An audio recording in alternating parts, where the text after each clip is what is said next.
అభిమానులు ప్రేమగా కెప్టెన్ అని పిలుచుకునే విజయకాంత్ ఇక లేరు. గత కొంతకాలంగా అనారోగ్యంతో బాధపడుతున్న ఆయన డిసెంబర్ 28 గురువారం చికిత్స పొందుతూ ఓ ప్రైవేట్ ఆసుపత్రిలో కన్నుమూశారు. విజయకాంత్ వయస్సు 70 సంవత్సరాలు. ఆయనకు భార్య, 2 కుమారులు ఉన్నారు. కొద్ది రోజుల క్రితం అనారోగ్యానికి గురి కావడంతో ఆయన్ను హాస్పిటల్లో జాయిన్ చేశారు. కొన్ని రోజుల చికిత్స అనంతరం ఇటీవల ఆయన్ని డిశ్చార్జ్ చేశారు. అయితే డిసెంబర్ 27న మరోసారి హాస్పిటల్లో జాయిన్ అయ్యారు. అయితే రెగ్యులర్ చెకప్స్ కోసమే ఆయన జాయిన్ అయ్యారని, పూర్తి ఆరోగ్యంతోనే ఉన్నారని విజయకాంత్ కుటుంబ సభ్యులు తెలిపారు. అలా చెప్పిన కొన్ని గంటల్లోనే ఆయన మరణించారంటూ ఆసుపత్రి వర్గాలు ప్రకటించాయి. విజయకాంత్ మృతి పట్ల అభిమానులు తీవ్ర దిగ్భ్రాంతి లోనయ్యారు. తమ అభిమాన హీరోను కడసారి చూసేందుకు తమిళనాడు రాష్ట్రంలోని వివిధ ప్రాంతాల నుంచి అభిమానులు తరలి వెళ్తున్నారు. దీంతో పోలీస్ శాఖ చెన్నైలోని మియాట్ ఇంటర్నేషనల్ హాస్పిటల్ వద్ద విజయకాంత్ నివాసం వద్ద గట్టి బందోబస్తును ఏర్పాటు చేశారు. ఒకే సంవత్సరంలో 18 సినిమాలు విడుదలైన ఘనత విజయకాంత్ది. విజయకాంత్ అసలు పేరు నారాయణన్ విజయరాజ్ అలగార్ స్వామి. నటుడిగా మారిన తర్వాత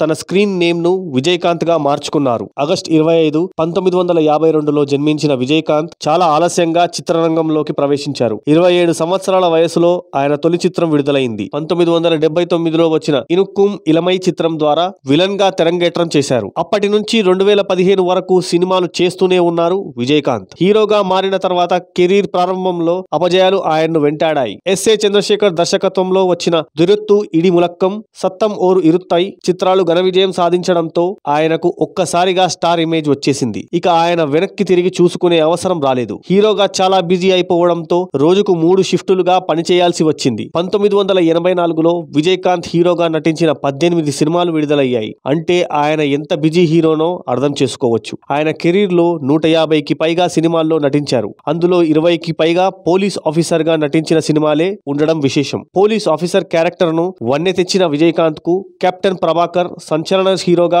పేరు తెచ్చిపెట్టింది. ఈ సినిమా తర్వాత అభిమానులంతా ఆయన్ను కెప్టెన్ అని ప్రేమగా పిలుచుకునేవారు. అప్పటికి చలామణిలో ఉన్న హీరోల్లో పర్సనాలిటీ పరంగా కాస్త హెవీగానే ఉండే విజయకాంత్ యాక్షన్ సీక్వెన్స్ లలో అమితమైన వేగాన్ని ప్రదర్శిస్తూ యాక్షన్ హీరోగాను పేరు తెచ్చుకున్నారు. ముందుగా పారితోషికం తీసుకొని ఏకైక హీరో. విజయకాంత్ చేసే ప్రతి సినిమాల్లో ఏదో ఒక సందేశం ఉండేలా చూసుకునేవారు. గ్రామీణ నేపథ్యంలో రూపొందించే సినిమాలు, దేశభక్తితో కూడుకున్న సినిమాలు చేయాలంటే ఎప్పుడూ ముందుండేవారు. సందేశాత్మక చిత్రాలు, కమర్షియల్ సినిమాలు ఏకకాలంలో చేసేవారు.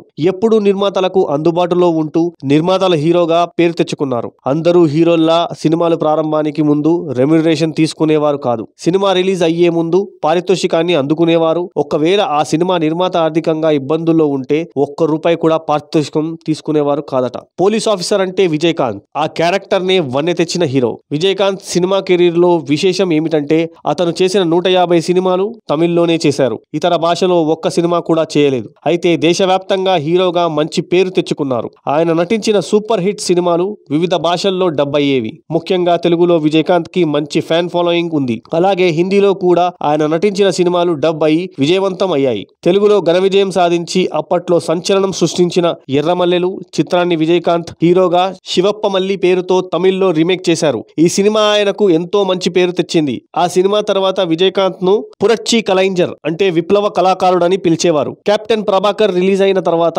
అందరూ ఆయన్ను కెప్టెన్ అని పిలవడం మొదలు పెట్టారు. ఇతర హీరోలతో మంచి అనుబంధం. చాలా సినిమాల్లో ఇతర ప్రముఖ హీరోలతో కలిసి నటించారు విజయకాంత్. అన్నై భూమి చిత్రంలో రాధా రవి, టైగర్ ప్రభాకర్ తో కలిసి నటించారు. ఇట్టి చిత్రంలో కన్నడ హీరో విష్ణువర్ధన్ తో, మనకనక్కు చిత్రంలో కమల్ హాసన్ తో, వీరపాండియన్ చిత్రంలో శివాజీ గణేశన్ తో కలిసి నటించి ఇతర హీరోలతో తనకున్న మంచి అనుబంధాన్ని తెలియజేశారు. రజనీకాంత్, కమల్ హాసన్ టాప్ హీరోలుగా వెలుగొందుతున్న సమయంలో వారికి గట్టి పోటీ ఇచ్చిన ఏకైక హీరో విజయకాంత్. విజయకాంత్ ను వరించిన పలు పురస్కారాలు. విజయకాంత్ దర్శకత్వం వహించిన ఏకైక సినిమా విరుదగిరి. తన బావ ఎల్.కే. సుధీష్ తో కలిసి 3 సినిమాలను నిర్మించారు. 1994లో Tamil Nadu state honorary award NTR పురస్కారం అందుకున్నారు. తమిళనాడు ప్రభుత్వం అందించే కలైమామిని అవార్డును కూడా విజయకాంత్ సొంతం చేసుకున్నారు. 2001లో బెస్ట్ ఇండియన్ సిటిజన్ అవార్డు, 2009లో top 10 legends of Tamil cinema award, 2011లో international institute of church management Vijayakanth కు గౌరవ డైరెక్టరేట్ ప్రదానం చేసింది. ఇవి కాక సినిమాల్లోనూ నటనకు గాను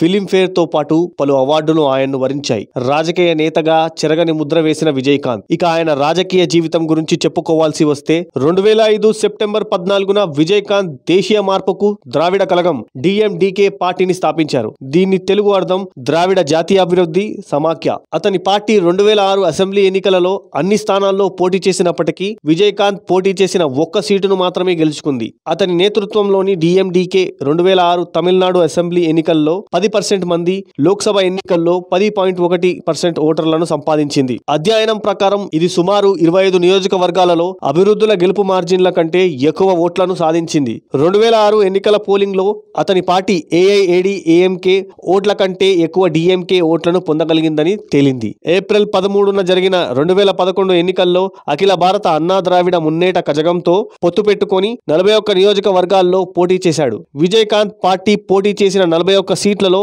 29 స్థానాలను గెలుచుకోవడం ద్వారా అతని పార్టీ అద్భుతమైన విజయాన్ని సాధించింది. ముఖ్యంగా ద్రావిడ మున్నేట కజగం DMK కంటే ఎక్కువ స్థానాలను TMDK గెలుచుకుంది.